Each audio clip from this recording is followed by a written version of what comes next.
right, hello and welcome everyone. This week we are playing some Tetris the Grandmaster on the PS4. Arcade Archives.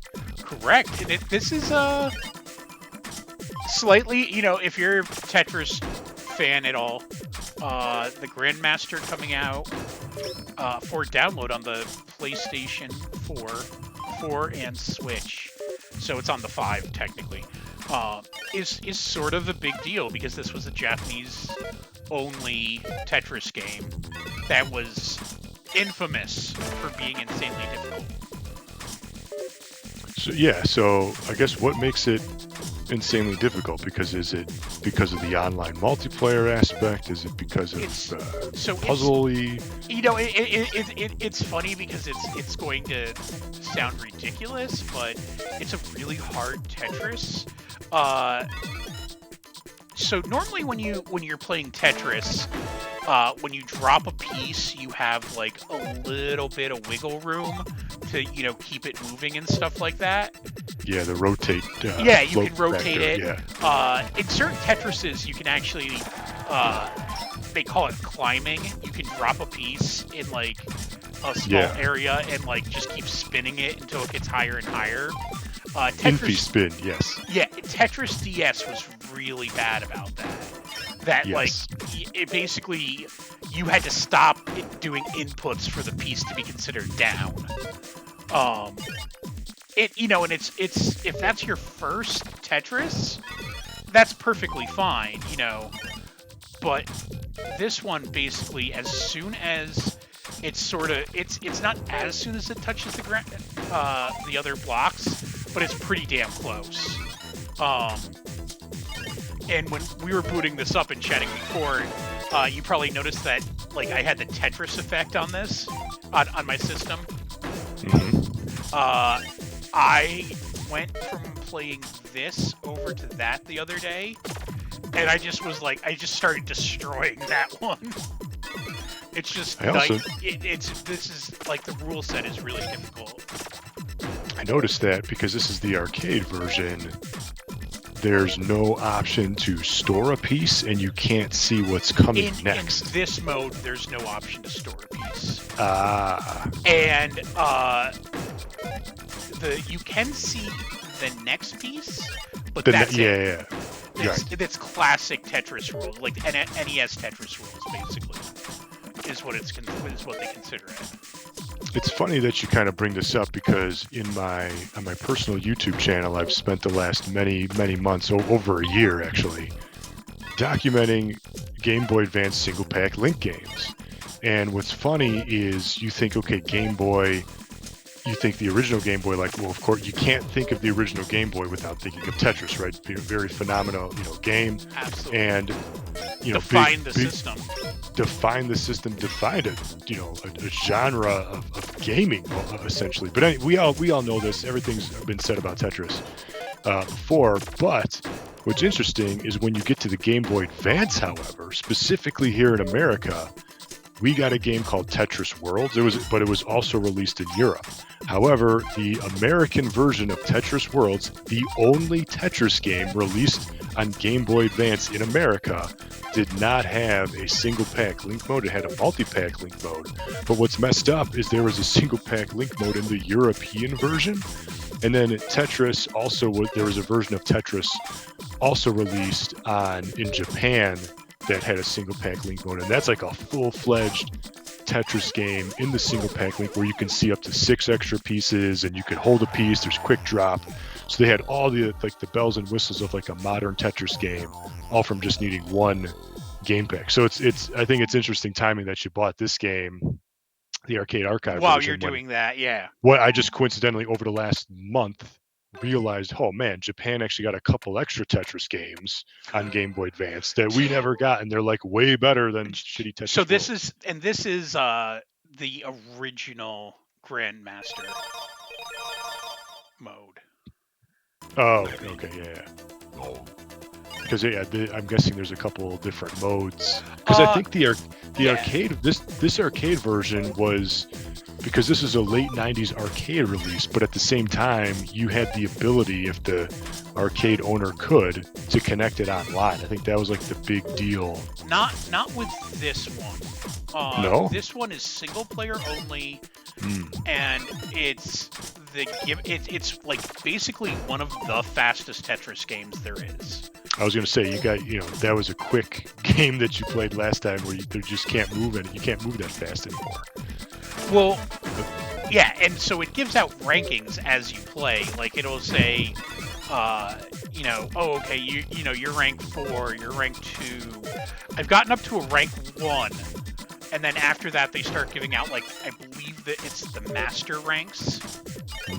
So there's like master rank 1, 2, and stuff like that. Never gotten that high. The game gets really, really fast pretty quickly. I mean, it's already kind of fast, and you just started, basically. Oh, yeah, you actually very, very quickly kind of get used to the early levels of it. Because the early levels are just, oh, we're just going to slam down, get as many Tetrises as you can, as quickly as you can, while keeping the score going up. And I'm curious, what made you decide to buy this? Because did this recently come out on PlayStation? I don't know when this came out. Fairly recently came out on PlayStation. And this was a Japan-only game.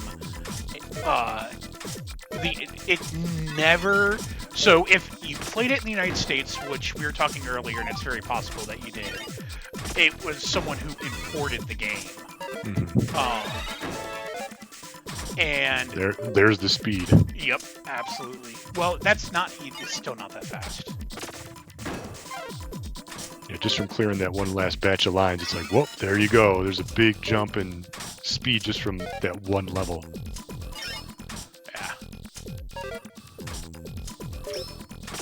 How much was it? Because I think all the arcade games are $6.99, $7.99. Yeah, I was gonna say it's either $6.99 or $7.99. It wasn't super expensive. Yeah, all these arcade games are released at the exact same price. I think it is $6.99. I want to say, even on Switch. Yeah, but it only comes out on Switch and PlayStation. These games are not available on Xbox, which is so weird. That is weird. I mean, why wouldn't you? I mean, at the same time, when the Switch first came out, is this Hamster who releases these arcade? I think this is Hamster, no? I didn't look. I can't remember who. I think it might be Anyway, but when the Switch first came out, they started releasing these games, these arcade games, on the eShop almost immediately, if not like, week 1 when like the eShop went live. And so that, I think, was kind of like foreshadowing, like, hey, Nintendo's not going to be doing like a virtual console kind of setup where you can, buy some games, because there was like, they knew something that they said it without saying it by saying, we're going to release these games individually for a certain price. I said something on one of our streams about that, basically about the fact that there are games on the Switch that theoretically you could have bought something like 4 times now. Yeah. Because you would have gotten up, or 3 times. It would have been 4 because the DS. Yeah, the 3DS. So it was like you buy it on the Wii, and then technically you still had to buy it again if you wanted to play it on the Switch, because they gave you that upcharge fee. What do they call it? Like the HD Oh, no. fee? No. That was when you went from Wii to Wii U. Yeah, I'm sorry. Because, yes, because they, it was like $1 or 2, whatever it was. It was, a couple bucks maybe. And the reasoning, Nintendo was like, oh, well, we got to charge it more because now it has Miiverse support, and we got to go back in and patch in Miiverse support for all these games. Like, I can live without Miiverse, thanks. Yes, just so you could like say a stupid one dumb comment that's just kind of be funny, but yeah, that was the reasoning, I think, behind it. Well, they needed some kind of reasoning to charge you again. They needed every dollar that they can get back in the Wii U era. Yeah, that even from the get-go, like the marketing on that wasn't great. It wasn't that it was a bad system. It was just no one knew what it was, and it was like it wasn't the Wii that you saw and you sort of like could be like, oh, okay, it's motion control. Like I can kind of get that by looking at it. Regardless of how it handled, that was up to the game at that point. But you look at the Wii U and you're just like, I don't get it. I mean, I think it's like, yeah, this is Hamster, by the way. I just looked it up, and there are. I mean, these games have been coming out every week. Like, there's been at least like one game every week on the eShop and PSN for these arcades. So there's like a lot of arcade games that you can play. So I think that's really cool. They're even like more obscure games, forgotten about games. So, if anybody's watching this and listening, if you want to just, get an idea of arcade games from the 80s, 90s, and probably early 2000s, and they do just search arcade archives and you'll get everything that pops up, because there's a lot. I mean, there's a few hundred games now, or whatever. Yeah. Like, there's a lot of games, which is impressive and important. I think it's cool that here's these games that for preservation purposes, you make them relevant again. So I think it's cool. Yeah, and this is a perfect example, because this never came out officially in the States. Like, there are tons of people in the States who have played it, but not really. There wasn't a community for Tetris the Grandmaster in the United States. Yeah, to make it I think it's important, and I think it's cool that here's this Japanese exclusive game that we never got, and here it is for $7 if you really want to check it out. Like, it's not that much money. They don't really go on sale. I've noticed that, especially on PSN. Maybe, I guess I want to say they're on Steam too. Maybe there's like a sale on Steam or something. But these games don't really go on sale at all on the eShop. Not that I've seen anyway. So I think it's kind of weird that they hold their price like 50% off. I think a lot of these games would sell well, but I think it's just interesting that they don't really budge too much on the price. No, and they've been, because this is on the PS4. We're playing it on the PS5 because that's what I have hooked up. I think it's interesting that they're gonna keep it going. Like, yeah, no, we'll just keep releasing these as long as there's a viable audience, basically. Yeah, I've been getting. So I'm just looking at my email, and I know this because I get these. Yeah, it is Hamster. I get these emails every week, and this week, for example, on Switch and PS4 is Sky Kid DX. So it's just a shooter game. Oh, it's $7.99, by the way. Did I say $6.99? Maybe it's $7.99. Yeah, we were unclear if it was that or. Okay, so yeah, they're all $7.99, and Switch and PS4. But it's like, here's another obscure game that you'd never really played before, in its straight arcade conversion, which is good emulation. So I think it's just cool. I like the arcade archives. Maybe I bought like one or two of these over the years. I haven't bought a lot of them. That's probably shame on me. I should really take a better look at all these, because there's got to be some really good stuff on there.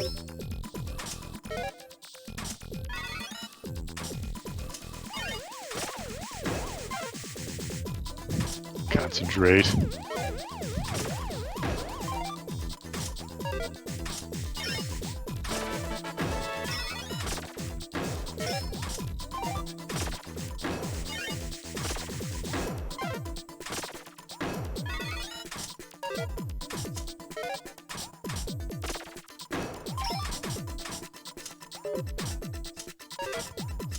Up there it goes.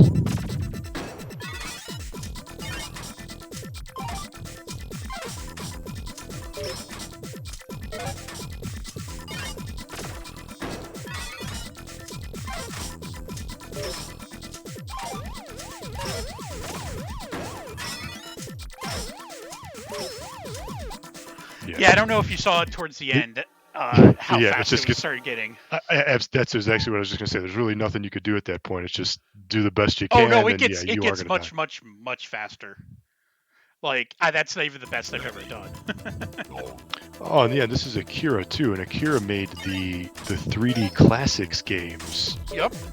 on 3DS, Kid Icarus and Excite Bike and a couple others. And the company, they've come out and said, because the people who like Tetris the Grandmaster really like Tetris the Grandmaster, because there's a series of them. There's Tetris the Grandmaster 1, 2, 2 plus, and then 3 they call the Absolute Terror. And they get harder every time. I honestly, I don't even think 3. I may have found a way to less than legally play 3. I honestly don't even think 3 was that much fun. It got too hard too fast. But that was, they did that because people were complaining every time, oh, should, make it a little harder, make it a little harder. Just like the people who beat the first Resident Evil game only using a knife. Only using the knife with the speed run. And got like, the bazooka with the S rank and everything like that. Right, yeah, you're right. And they used to like... You're not normal.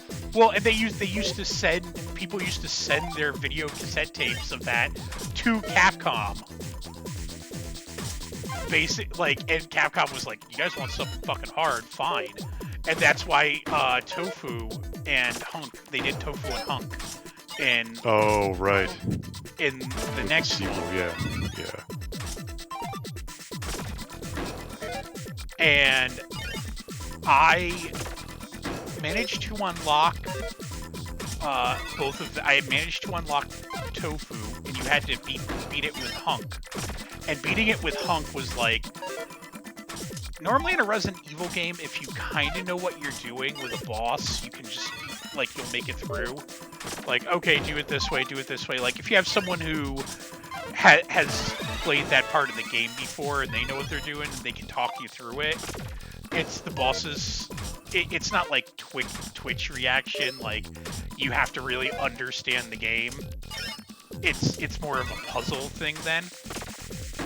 Because Hunk couldn't shoot or something. No, Hunk had very limited ammo, extremely limited ammo, and 2 healing herbs, mixed healing herbs.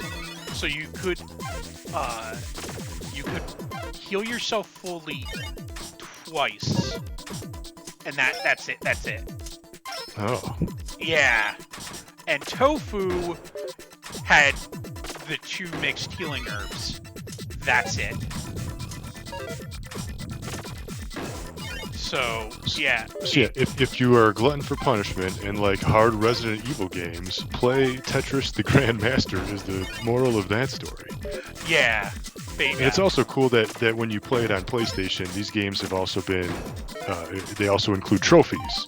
You know, so that's cool. So they have trophy support for these old arcade games that, back in the day, you would just get a high score, maybe you put your initials in, and there it would be. But, to get full trophy support, I think that's also a nice touch. Yeah. I think I might have gotten all of the trophies on this. I'm going to have to check. I don't know that there's a trophy for getting Grandmaster, because I think they wanted to be realistic about it. Yeah. Otherwise, nobody's getting a platinum on that. Yeah. Yeah, I think the highest that they actually expect you to get for a trophy is rank 1, which I have done. I'm not playing that way right now, but yeah. I mean, it seems like it's a good Tetris game, meaning that it controls well. I think the controlling of the pieces, how they drop, how they connect, how you might have that 1 extra second like we talked where you can kind of spin it, I think is really important to the success of any Tetris games, because there's some Tetris games, I remember one of the Tetris games on PS1 had horrible control, you couldn't move your piece exactly where you wanted, and it was a problem. So I think that's a big thing that Tetris games need to have, very accurate control. in order to be good.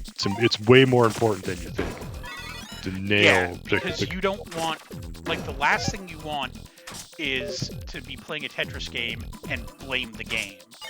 Yes. Like, you don't want to be sitting, no one wants to be sitting there and being like, yeah, that was a really good run, and I lost it because of the fucking game. Yeah, yep. It's important for Tetris, but yeah, Tetris the Grandmaster, not bad. Hamster, check out the arcade archives, $7.99. I mean, you can't. I mean, it's a Tetris game for under $10. I mean, you can't. I don't think you could really necessarily go wrong with that. It's Tetris. I mean, who doesn't like Tetris? But yeah, so you could follow us at mygamer.com. You could follow us on Twitter at mygamernews, and then you can follow me on Twitter at ZachGaz, ZACKGAZ. And until next time, thank you for watching and game on.